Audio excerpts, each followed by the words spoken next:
Hello Muttiah Muraleedharan, कैसे हो? ठीक हो? आप देख रहे हैं खूबसूरत सा चैनल आनंद ट्यूटोरियल सेंटर फिजिक्स बिहार वाला। प्रीवियस वीडियो में हम चर्चा कर चुके थे energy store in capacitor.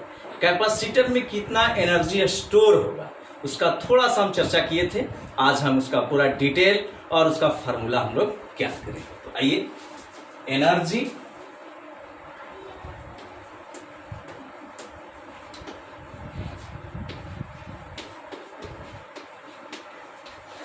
Store in capacitor, Hindi हो जाएगा संधारित्र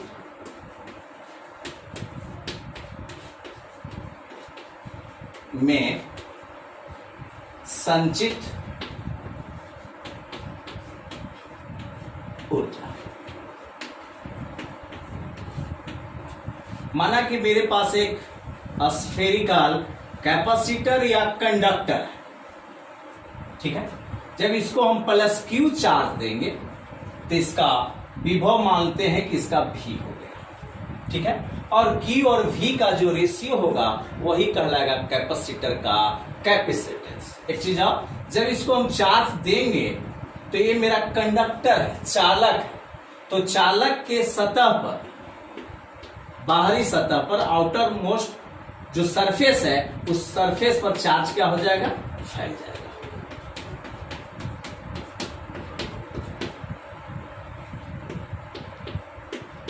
ठीक है। माना कि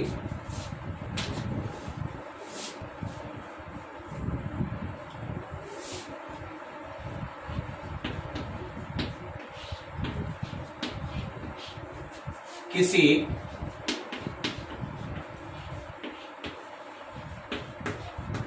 कैपेसिटर का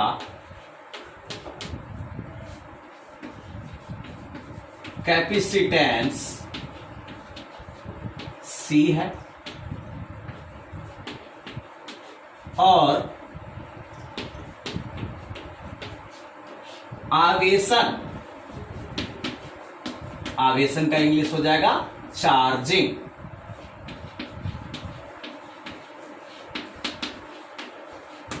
आवेशन के क्रम में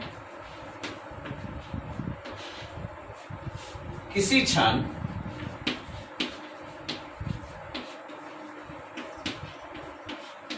कैपेसिटर का आवेश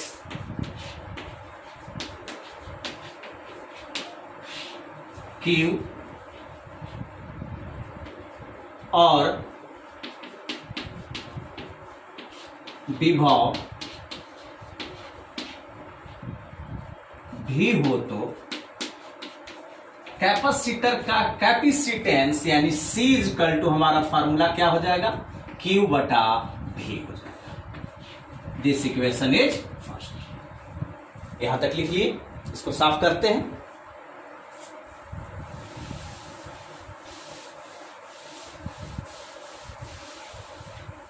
अब इस कैपेसिटर पर हम डीक्यू आवेश देते जाएंगे, वोल्टेज इसका बढ़ते जाएगा, डीक्यू आवेश देते जाएंगे और वोल्टेज बढ़ते जाएगा। तो अल्प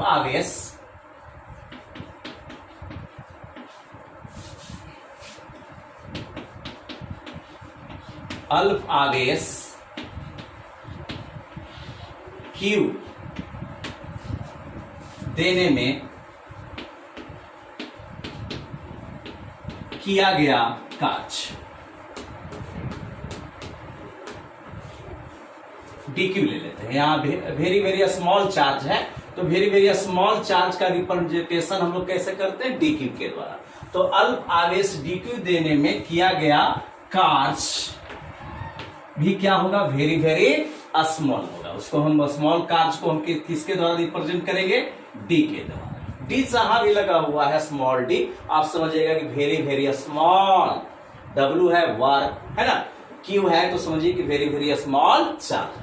तो डी डब्ल्यू बराबर क्या फार्मूला हो जाएगा? तो प्रीवियस वीडियो में चर्चा कर चुके हैं कि work done equal to formula होता है क्यू गुने वी होता है। तो यहां पर वर्क मेरा वेरी वेरी स्मॉल है, तो यहां पर ये हो जाएगा कि चार्ज भी मेरा वेरी वेरी स्मॉल है, तो V गुने हो जाएगा डी।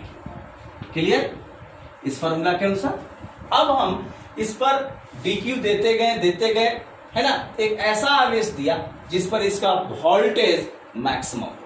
अब उससे ज्यादा बढ़ नहीं सकता है, क्योंकि आप जानते हैं कि किसी भी कंडक्टर का जो कैपेसिटी होती है वो फिक्स होती है, यानी कैपेसिटेंस फिक्स होता है, Q और V का रेशियो के बराबर होता है। ठीक है, कुल आवेश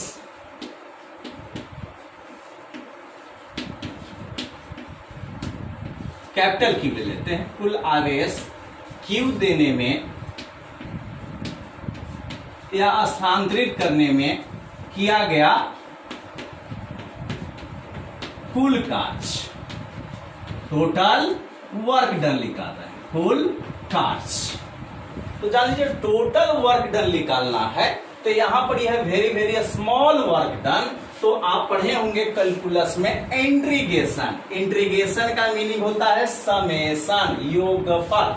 ऐसा वर्क को अगर हम जोड़ देंगे तो वही कहलाएगा आपका समेशन, यानी कि इसको हम गणित के द्वारा, कैलकुलस के द्वारा इसको रिप्रेजेंट कर सकते हैं। इंटीग्रेशन dw इजकल टू हो गया इंटीग्रेशन v गुने dt।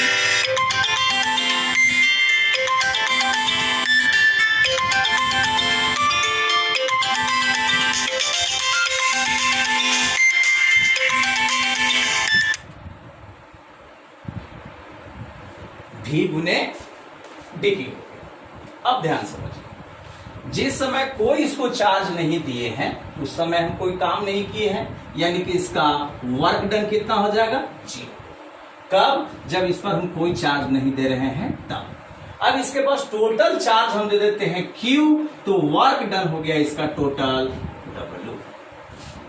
क्लियर है?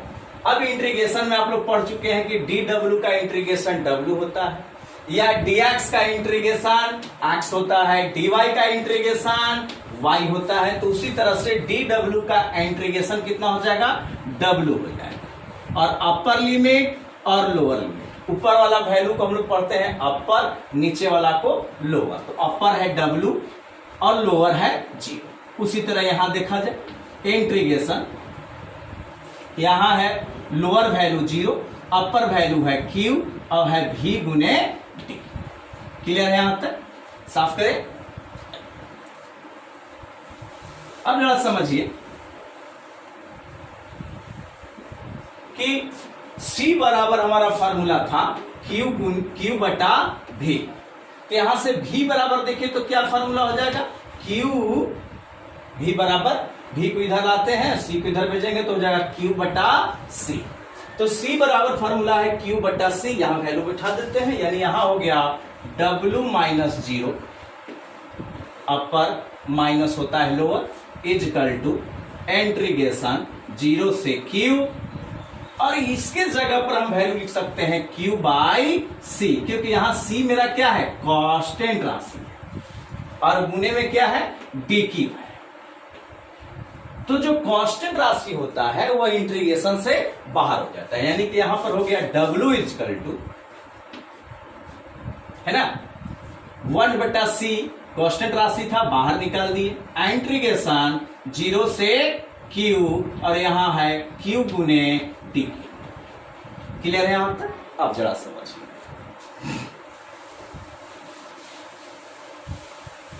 अब याद कीजिए इंटीग्रेशन में फॉर्मूला था कि इंटीग्रेशन x के पावर n इंटू dx बराबर होता है फॉर्मूला x के पावर n प्लस 1 बटा n प्लस 1। बिल्कुल राइट। उसी तरह से यहां देखिए तो यहां पावर कितना है, 1 है, तो यहां पर फॉर्मूला हो जाएगा कितना, तो देखा तो W इजकल टू हो गया 1 बटा C गुने, ठीक है, Q स्क्वायर बाई हो जाएगा 2, अपर लिमिट और लोअर लिमिट। अब नियम क्या कहता है कि इस कोष्ठ को हटाइएगा, ग्रुप कोष्ठक, बड़ी कोष्ठक को हटाइएगा, तो बड़ा Q का वैल्यू छोटा Q के जगह पर रखेंगे, फिर माइनस में Q के जगह पर फिर 0 रखेंगे, यानी कि W इजकल टू आ जाएगा 1/C गुने कैपिटल Q का होल स्क्वायर बटा में 2 माइनस 0 के होल स्क्वायर बटा में 2 आएगा। तो 0/2 0, यानी कि आपका W इजकल टू किया गया कार्ज कितना आ गया, किया गया कार्ज टोटल कार्ज कितना आ गया, तो 1/C गुने Q स्क्वायर बाई 2 आ गया। और किया गया कार्ज ही क्या कहलाता है, इलेक्ट्रिक एनर्जी कहलाता है। और इलेक्ट्रिक एनर्जी को हम यहां रिप्रेजेंट कर रहे हैं U से, तो U बराबर फार्मूला हो गया Q square by 2C, Q square by 2C। और जरा समझिएगा, इस Q के जगह पर एक और फार्मूला लिख सकते हैं हम लोग। तो C बराबर हम लोग जानते हैं कि क्या होता है भैया, तो Q बटा V होता है। तो Q बराबर यहां से क्या आ जाएगा, C गुने V हो जाएगा। तो इस Q के जगह पर हम लिख सकते हैं C गुने V इस फार्मूला से, यानी कि आप C बराबर क्या होता है, कैपिटल में लिख देते हैं Q बटा V।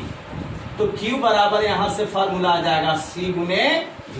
तो इस Q के जगह पर हम रख देते हैं C गुने V, तो U स्क्वायर बराबर फार्मूला हो जाएगा half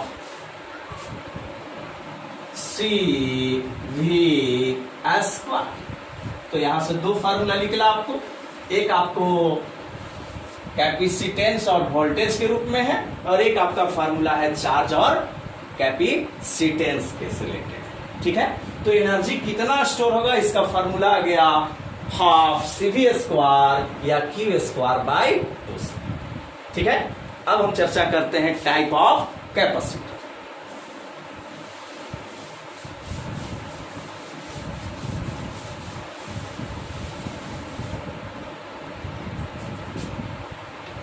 type of capacitor. Capacitor तीन तरह का, पहला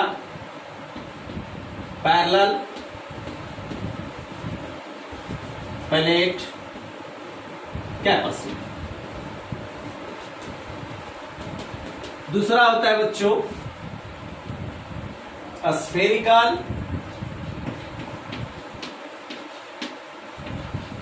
कैपेसिटर, और तीसरा टाइप का है सिलेंड्रिकल कैपेसिटर। तो कैपेसिटर कितने प्रकार के, तो तीन प्रकार के। ठीक है, पैरेलल प्लेट कैपेसिटर, दूसरा है स्फेरिकल कैपेसिटर, और तीसरा है सिलेंड्रिकल कैपेसिटर। बस थोड़ा सा फर्क यही है कि यदि प्लेट, यहां पर दो प्लेट का यूज करेंगे, क्योंकि पहले भी चर्चा किए थे कि अगर एक ही कंडक्टर हो और ये पॉजिटिव चार्ज से आवेशित है, चार्जिंग है, चार्ज्ड है ना, तो इसकी एनर्जी क्या हो जाती है, लॉस होने लगती है, क्योंकि यह बॉन्डेड एनर्जी नहीं है। हमारा जो एनर्जी चाहिए वो कैसा चाहिए, बॉन्डेड चाहिए। तो बॉन्डेड एनर्जी के लिए एक प्लेट रहेगा पॉजिटिव और दूसरा प्लेट रहेगा निगेटिव। तो इस तरह से इनकी जो एनर्जी हो जाती है वो क्या हो जाती है, बॉन्डेड हो जाती है। जो प्रीवियस वीडियो में बताए थे कि जो स्फेरिकल कंडक्टर है ना, उसका जो कैपेसिटर बन रहा था उसमें क्या प्रॉब्लम आ रही थी। पहला प्रॉब्लम आ रहा था कि लो धारिता वाला, यानी कम धारिता वाला कैपेसिटर तैयार हो रहा था। दूसरा कि उसकी जो एनर्जी थी वह बॉन्डेड नहीं। तो ध्यान दीजिए, यानी कि प्लेट जब भी रहेंगे तो कितने रहेंगे, दो रहेंगे, एक पॉजिटिव प्लेट और एक निगेटिव प्लेट। क्यों रखा जाता है, क्योंकि इसकी एनर्जी क्या हो जाए, बॉन्डेड हो जाए, ज्यादा लॉस ना करे। ठीक है, तो अगर दोनों प्लेट पैरेलल है तो कहलाएगा पैरेलल प्लेट कैपेसिटर। यदि दोनों प्लेट स्फेरिकल शेप में हो, है ना, गोलीय आकृति में अगर होगा तो कहलाएगा स्फेरिकल कैपेसिटर। और यदि आकृति उसकी सिलेंड्रिकल हो, बेलनाकार हो, तो कहलाएगा सिलेंड्रिकल कैपेसिटर। ठीक है, और आगे का वीडियो देखने के लिए लाइक, कमेंट और सब्सक्राइब करना नहीं भूलिएगा। धन्यवाद।